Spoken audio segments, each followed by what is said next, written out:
Hello everyone, my name is Matt Scorpion and I am back with another TWAB video. This time it's covering more of the Dawning and a little bit of the double back on things that were important about the dev update that was just shown to us last Tuesday, if I remember my dates right. So starting from the top, let's see here, once my things would like to load. This week at Bungie for December 12th from Cosmo. This week at Bungie, Hawkmoon, Next Gen, and the Dawning, oh my! Okay, so it has been another action-packed week with updates to the game and news about the future, so let's just get into it. We started off on Tuesday with an early morning dev update on the state of rewards in the game. We wanted to share some of the plans to improve rewards as well as a few other exciting things coming up. The whole update is definitely worth a read, but I stole some important bullet points, and they are important. This has already been covered, so if you already hear these, you can just kind of tune out. But of important updates coming, in Season 13, we're adding 6 new legendary weapons for ritual activities, 2 each for Strikes, Gambit, and Crucible. In addition to the weapons above, Nightfall Strikes are going to be getting 3 unique weapons, the Palindrome, the Swarm, and Shadow Price, making their Destiny 2 debuts. All favorite weapons from Destiny 1. If you are brave enough to take on Grandmaster Nightfalls, you'll also be able to earn Adept weapons in these varieties, which is important because Adept weapons don't really exist outside of Trials. So that's going to be some killer PvE options, hopefully. Transmogs will be coming in Season 14, more details to come. See the work-in-progress mock-ups that I already showed once. DDoS protection for Destiny 2 players on all consoles will be coming in Season 13. Vault of Glass will return in Year 4. Crossplay coming in 2021. Big pointer there. And the rest is kind of just meh. It's more detail or activity related. 2 strikes, the Fallen Saber and Devil's Lair coming to Destiny 2 in Season 13 from the Cosmodrome again. And Master and Legendary Lost Sector rotation will be expanded to include the Lost Sectors on the Moon. And there will be 3 new pieces of armor to chase that are exclusive to those new areas. So, more details said for the second time. But moving forward, that very same day, Update 3.0.1 went live with several important bug fixes as well as next-gen enhancements for consoles, so you can experience the beauty of Destiny 2 with more, spelled wrong, at M-O-A-R, instead of more. Well, maybe, I don't know, maybe typos, who knows.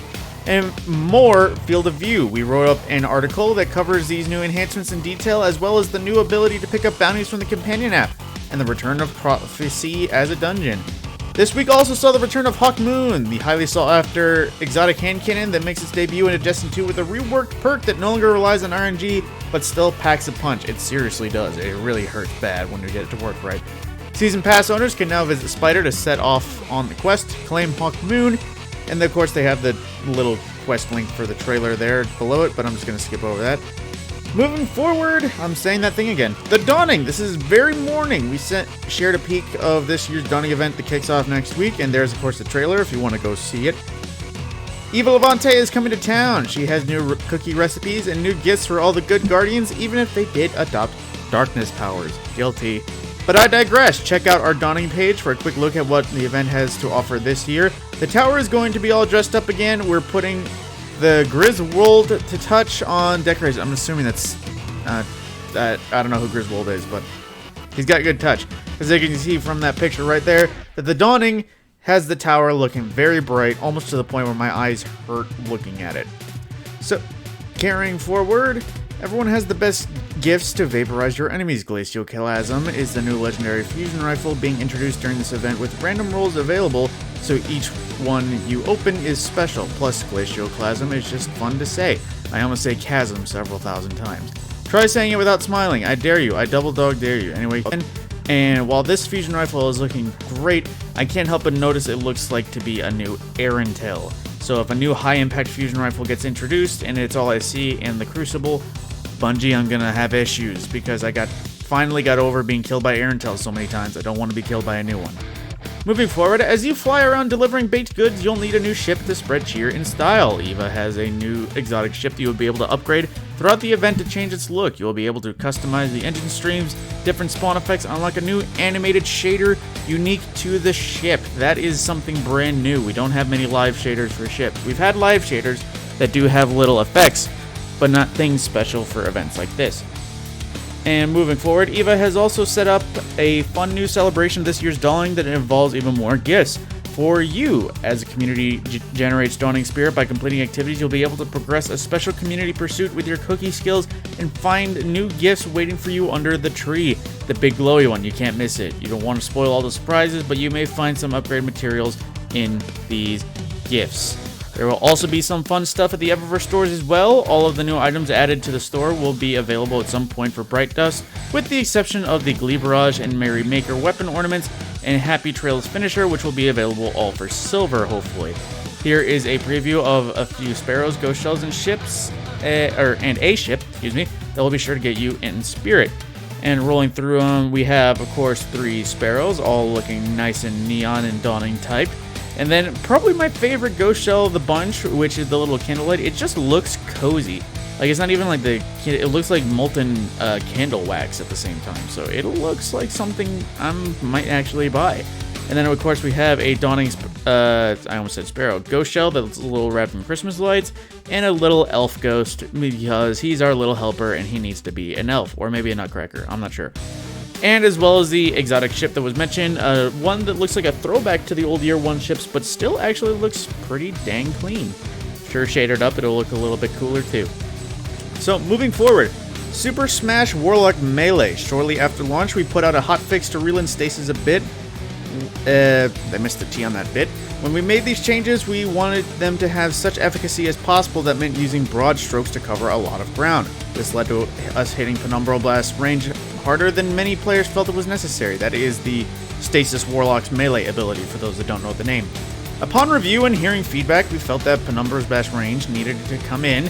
There is room enough to push it back out that we feel it will be more consistent when hitting targets at range. Here's a preview of the patch notes coming this week. So, the next hotfix, Penumbral Blast, projectile range increased by 37%, and minimum distance to be cast, melee range reduced by 32%, which means you can throw it closer than you needed to be before. I'm not okay with this. I felt it was still very cheesy just because of the fact that Penumbral Blast is an instant freeze. Yes, they did lower down the actual freezing time, which is like a blink most times, but at the same time, after going through a while, there was so many times where I was just frozen and somebody instantly whipped out the shotgun and slide shotgun, the usual cringy methods. I think it's fine exactly as it was. Putting it back on the track will probably just have it pulled down again pretty soon. So, moving forward, the Bungie Games to Give Lightkeepers update. You have been absolutely crushing it, raising money to support the Bungie Foundation and Children's Miracle Network hospitals. As of writing this, we've raised a total of $1,036,555 so far, and you still have until December 13th to donate to a cause that benefits 6 kids across the country. If you haven't donated yet, here are some great prize incentives listed here for donating. Speaking of incentives, now that we have hit 1 million, we're going to start releasing Destiny lore readings by the following special guests for every $500,000 donation milestone we hit. And going from the top, they tell us who each voice is belonging to. So we have Giacomo Gianniotti, who plays Dr. Andrew De Lucia on Grey's Anatomy. We have Morla Goranda, who Eris Morn's voice actor. We also have Anna Braze, Erika Ishii. We also have the Guardian/Exo male, Peter Jessup.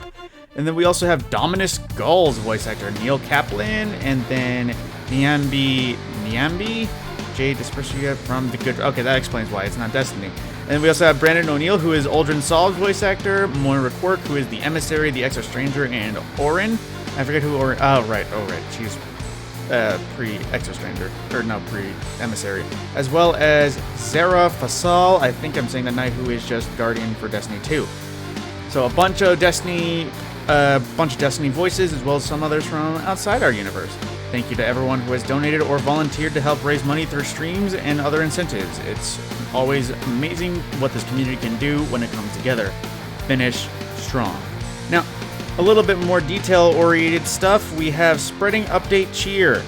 We had another deployment this week, which means our player support specialists were watching closely and tracking any issues that popped up. This is their report. It's actually kind of lengthy. There's actually a surprising amount of issues. Connection and server issues. Since update 3.0.1.1 on December 8th, we've been investigating various connection issues, including the following error codes of Prune, Weasel, the Bee, Cow, Centipede, and Chicken error codes have since been resolved. Trials of Osiris reward schedule. The Trials of Osiris is expected to return on December 18th, so next week. Due to the delay of launching Trials, a few changes were made to the reward schedule. During the first 4 weeks, the Flawless chest will drop an Adept weapon. The 5th week will drop an Armor piece, with subsequent weeks switching the rewards back and forth between Adept and Armor, as previously mentioned here. Adept weapon mods will drop each week. Okay, so some news on Trials, because it keeps getting disabled because people keep breaking the freaking game. Can you stop trying to break Trials? PlayStation 4 Friends List update. Since the launch of Beyond Light, we've been investigating an issue for PlayStation 4 players who can only see a small number of their friends online in their roster. We've discovered this issue only affecting those with more than 100 friends in their roster. This issue has been resolved, but for any further testing, we've discovered another issue affecting how online friends are displayed. That issue will be fixed on December 14th in 3.0.1.2 hotfix, as well as the aforementioned Series X and S freezing issue, where, while unlikely, it is possible that Destiny 2 may freeze up when signing out of an Xbox Live profile while inside of the game. We recommend quitting out of Destiny 2 app before signing it out. If the game does freeze, players can press the Xbox guide menu on the controller, select Destiny 2, then select quit. This issue will be fixed in December 14th. So that was something that us Xbox players saw firsthand. I made sure to mention it in the reset update for all those others amongst us that maybe haven't installed and maybe are wondering why their game keeps crashing. Moving on, the Vesper of Radiance, which I think is what broke this broke Trials this week. Last Friday, we disabled Vesper of Radiance due to it being possible to cast a rift while falling off a ledge, which when combined with stasis could result in a quick lethal combo to opposing players in Crucible. Rift energy wasn't being used, so it was possible to repeat again and again after execution. Will be fixed on December 17th in hotfix 0.1.3.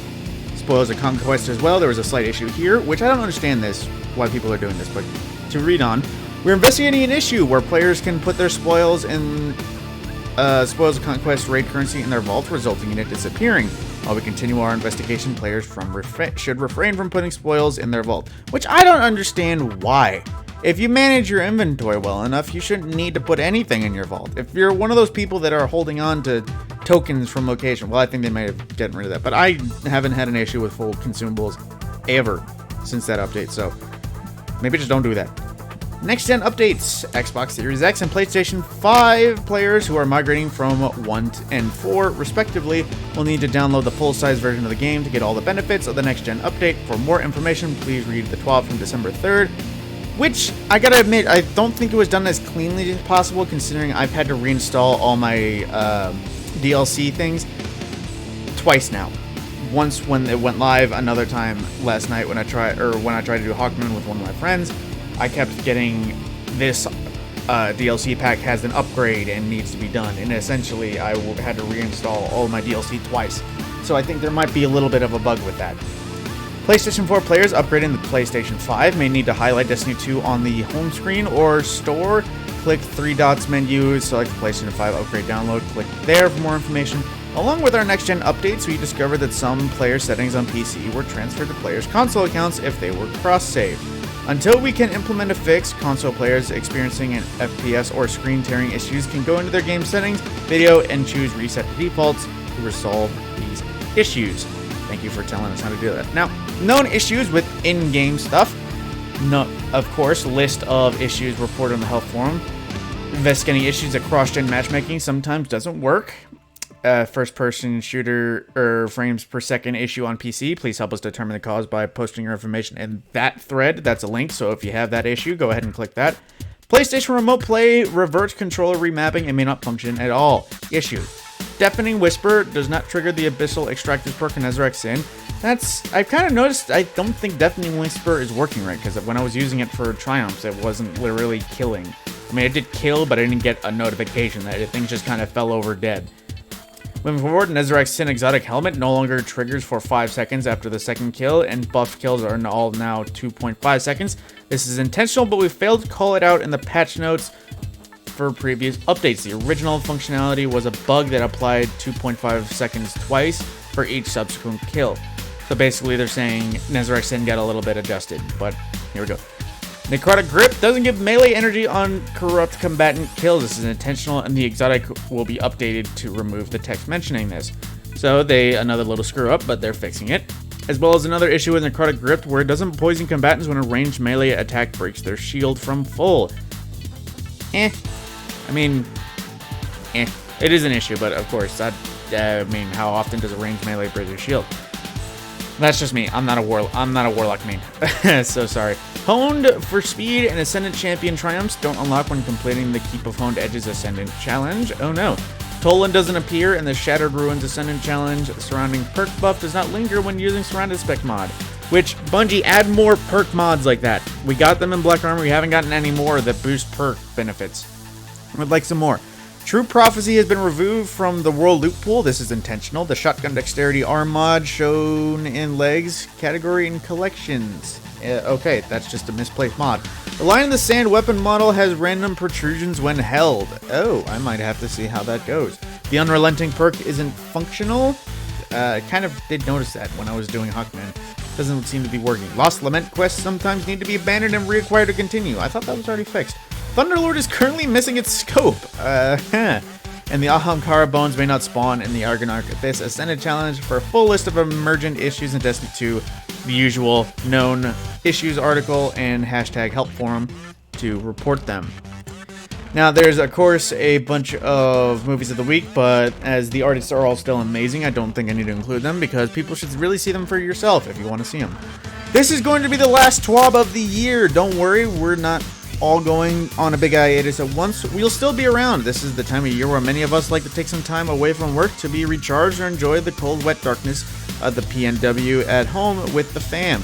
I mean, we work at home already, but we're not taking to our computers all day. We've made sure that the feedback is still flowing, and then you have the latest info on ongoing issues and anything new that pops up. The Dawning isn't the only thing starting next week. We also have raid challenges going live for the Deepstone Crypt, so keep an eye out for that. It has been a wild year. It is almost hard to remember what it was like to be in the studio at this point. Depending on how everything shakes out, it will be nice to get back there sometime next year. Until then, we will keep plugging away from our offices, living rooms, garages, patios, and other random rooms around our homes. We still have a lot of work to do. We still have some of our short-term plans with you this week, but it will be a lot more coming in 2021 as well. See you next year. Heart emoji from Cosmo. So that is everything that they all have for us in that TWAB. Lots of they're covering issues. They're making sure to inform us that they are well aware. And of course, per the usual, a little tweak nerf, a bunch of good news, a bunch of unfortunate news in telling that we have issues. I think I'm just repeating myself at this point. So with that, my name is Mad Scorpion. If you enjoyed this video review, a like, share, subscribe would be heavily appreciated. It would definitely help out. And aside from that, the next video, I'm not sure what's going to be coming next because I kind of got out everything I did. I think the next one would be raid recommendation mods with some footage off the Series X Deepstone Crypt on the next gen. I'm hoping it's going to look dang good because everything else so far has looked dang good. Aside from that, my name is Matt Scorpion, and I will see you in the next video.